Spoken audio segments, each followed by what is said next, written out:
आज की इस वीडियो में हम लोग किसी भी नंबर का स्थानीय मान और जातीय मान कैसे निकालते हैं और इनसे बनने वाले संबंधित सभी प्रकार के प्रश्नों को यहाँ पे बताया जाएगा दोस्तों। इसलिए वीडियो के साथ शुरू से अंत तक बने रहें दोस्तों।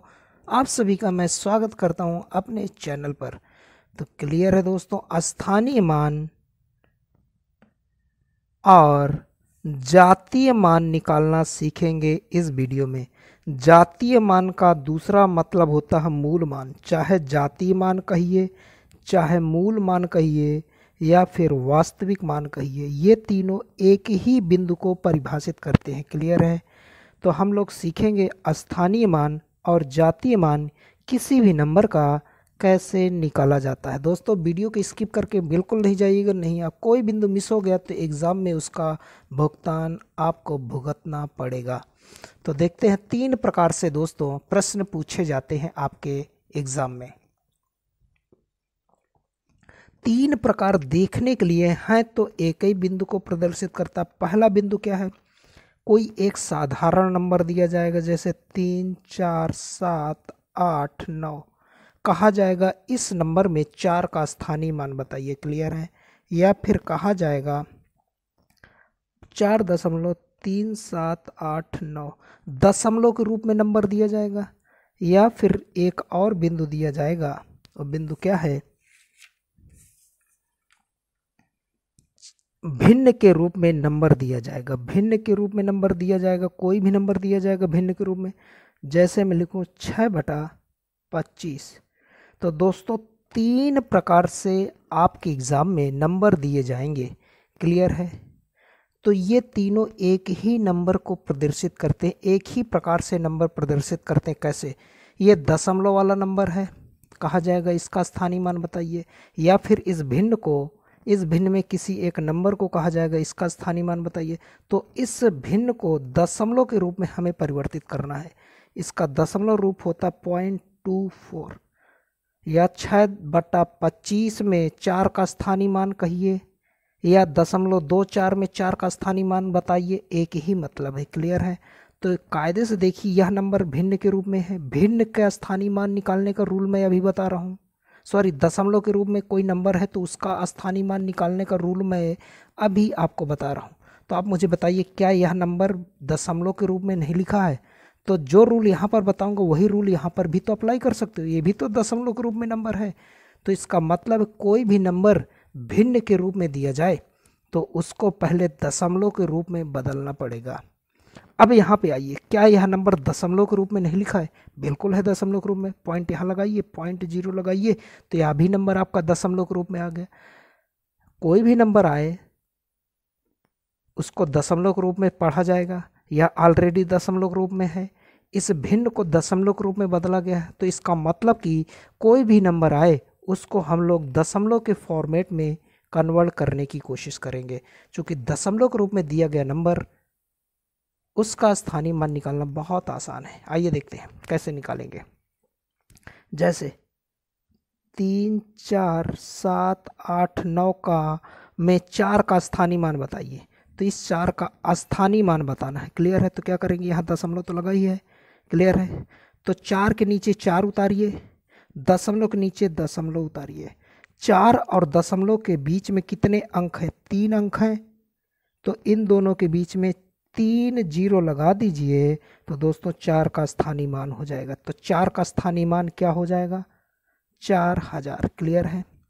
या फिर इस संख्या को यहाँ देखिए, 4.37889 में 8 का स्थानीय मान निकालना है। तो 8 के नीचे 8 लिखिए, दशमलव के नीचे दशमलव लिखिए। 8 और दशमलव के बीच में 2 अंक हैं तो 2 जीरो लगाइए। तो 8 का स्थानीय मान ये हो गया।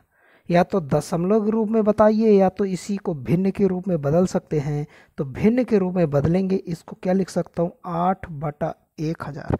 तो ऑप्शन में या तो ये दिया जाएगा, या फिर 8/1000 दिया जाएगा, या फिर इसको और भी सिंप्लीफाई करके जो नंबर बनेगा वह आपके आंसर माना जाएगा। क्लियर है? तो कुल मिला के कोई भी नंबर दिया जाए उसको हम लोग दशमलव के फॉर्मेट में कन्वर्ट करेंगे। ये तो ऑलरेडी दशमलव के रूप में है ही है, इस भिन्न को दशमलव के रूप में कन्वर्ट करना पड़ेगा भाग दे के। ये भी एक तरह से दशमलव के फॉर्मेट में ही है, लास्ट में दशमलव लगा लीजिए, कोई फ़र्क नहीं पड़ने वाला है। क्लियर है? तो हम लोग निकालेंगे 6/25 का स्थानीय मान पूछा जाए 4 का। 6/25 में 4 का स्थानीय मान क्या है? तो इसको दशमलव के रूप में लिखेंगे, 2 4 आएगा, 0.24। क्लियर है? तो अब 4 का स्थानीय मान निकालना है, तो दशमलव के नीचे दशमलव लिखेंगे, 4 के नीचे 4 लिखेंगे। दशमलव और 4 के बीच में जितने अंक है उतने जीरो लगाया जाएगा। तो यही दोस्तों 4 का स्थानीय मान है। क्लियर है? उम्मीद है समझ आ रही होगी। क्लियर है? तो कुछ और मैं उदाहरण समझने के लिए लेता हूं दोस्तों, जिससे आप लोग और अच्छी प्रकार से समझ सके। 1/8 में 5 का स्थानीय मान बताना है। 5 का स्थानीय मान बताना है। क्लियर है? 1/16 में यहाँ पर भी 5 का ही स्थानीय मान बताना है। 1/8 में 5 का स्थानीय मान बताना है। 1/16 में भी 5 का स्थानीय मान बताना है। तो क्या कर रहे हैं दोस्तों, इसको सबसे पहले हम लोग दशमलव के रूप में लिखेंगे। दशमलव के रूप में 125 आएगा। क्लियर है? क्लियर है? तो अब 5 का स्थानीय मान बताना है, तो दशमलव के नीचे दशमलव लिखेंगे, 5 के नीचे 5 लिखेंगे। दशमलव और 5 के बीच में जितने अंक हैं उतने ही जीरो लगाया जाएगा। तो 2 अंक हैं तो 2 जीरो लगाया जाएगा। तो दोस्तों 5 का स्थानीय मान यही होगा। या तो ऑप्शन में ऐसा रहेगा दशमलव के रूप में, या तो फिर ऑप्शन में भिन्न के रूप में दिया जाएगा। तो क्या भिन्न का रूप बनेगा? 1/1000, सॉरी 5/1000 बनेगा। इसको और आगे सिंप्लीफाई करेंगे तो क्या बनेगा? 1/200 बनेगा। क्लियर है? समझ आ रही बातें? तो अब इसको करेंगे 1/16 का स्थानीय मान। 1/16 में 5 का स्थानीय मान बताएंगे, तो क्या करेंगे? इसको दशमलव के रूप में कन्वर्ट करेंगे, तो 0.0625 आएगा। तो अब क्या करेंगे? 5 का स्थानीय मान बताना है, तो पॉइंट के नीचे पॉइंट, 5 के नीचे 5। कितने अंक हैं? 3 अंक हैं। 3 अंक हैं तो 3 जीरो लगाया जाएगा। तो दोस्तों 5 का स्थानीय मान आपका यही होगा। क्लियर है? तो उम्मीद करता हूं दोस्तों ये बातें आप लोगों को बहुत अच्छे से सीखा होगा। भिन्न के रूप में आप लोगों को कोई नंबर दिया जाए और उसमें किसी भी अंक का स्थानीय मान पूछा जाए तो आप लोग निकाल सकते हो। क्लियर है? दूसरा क्वेश्चन एक और लेते हैं। अगर मान लो दशमलव के रूप में 34.489 ये दिया जाए, यहाँ पे दशमलव के रूप में है, तो कोई बात नहीं, ये तो वही ऊपर भिन्न के रूप वाले ही क्वेश्चन का ही तो तरीका है। तो यहाँ पे 8 का स्थानीय मान बताना है, तो 8 के नीचे 8, दशमलव के नीचे दशमलव, 8 और दशमलव बीच में 1 अंक है, तो यही दोस्तों 8 का स्थानीय मान होगा। क्लियर है? समझ आई बातें? अगर पूछा जाए 5.786 में 3 का स्थानीय मान बताइए, तो कोई दिक्कत नहीं है। तो 3 के नीचे हम लोग यहाँ पे 3 के नीचे 3 लिखेंगे, दशमलव के नीचे दशमलव लिखेंगे। क्लियर है? 3 और दशमलव के बीच में 1 अंक है तो 1 जीरो लगाएंगे। तो दोस्तों 3 का स्थानीय मान 3 दशमलव है, 30 दशमलव, मतलब कायदे से 30 ही तो लिखा है, तो 3 का स्थानीय मान 30 होगा। तो आपके एग्जाम में दशमलव वाला अंक दिया जाए या भिन्न वाला दिया जाए या साधारण नंबर दिया जाए, किसी भी प्रकार का अंक दिया जाए, तो स्थानीय मान आप लोग बहुत ईजी वे में निकाल सकते हो। समझने के लिए एक एग्जाम्पल और लेता हूँ मैं। 3 4 6 5 8 5, तो इसमें बोला गया है 4 का स्थानीय मान बताइए। 4 का स्थानीय मान, कोई बात नहीं, यहाँ दशमलव नहीं है तो समझो यहाँ दशमलव तो ऑलरेडी होगा ही। क्लियर है? 4 के नीचे 4 लिखा जाएगा, दशमलव के नीचे दशमलव। 4 और दशमलव के बीच में 3 अंक हैं तो 3 जीरो लगा दीजिए। तो दोस्तों 4 का स्थानीय मान क्या होगा? 4000। 4 का स्थानीय मान दोस्तों क्या होगा? 4000। तो उम्मीद करता हूँ दोस्तों किसी भी प्रकार से नंबर दिए जाए, चाहे साधारण नंबर दिया जाए, चाहे दशमलव के रूप में नंबर दिया जाए, या फिर भिन्न के रूप में नंबर दिया जाए, किसी भी प्रकार का क्वेश्चन पूछा जाएगा तो उम्मीद करता हूँ आप लोग स्थानीय मान निकाल सकते हो।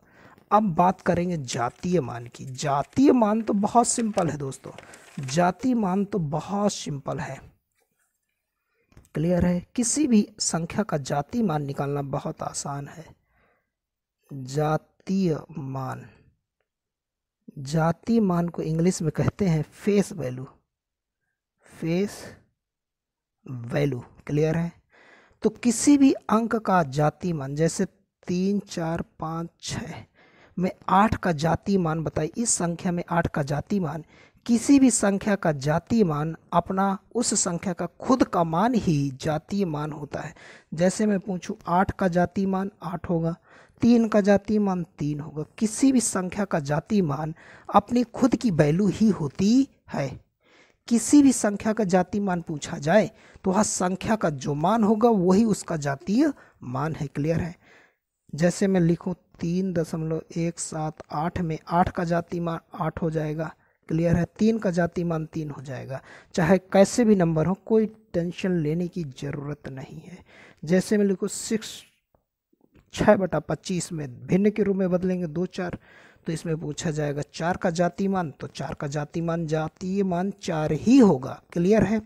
तो नंबर किसी भी प्रकार से दिया जाए, साधारण नंबर दिया जाए, दशमलव के रूप में नंबर दिया जाए, भिन्न के रूप में नंबर दिया जाए, किसी भी प्रकार का नंबर दिया जाए, तो उसमें से किसी भी अंक का जातीय मान पूछा जाए तो उस संख्या का मान ही अपने में जातीय मान होता है, वही अपना वास्तविक मान होता है, वही उसका मूल मान होता है। क्लियर है दोस्तों।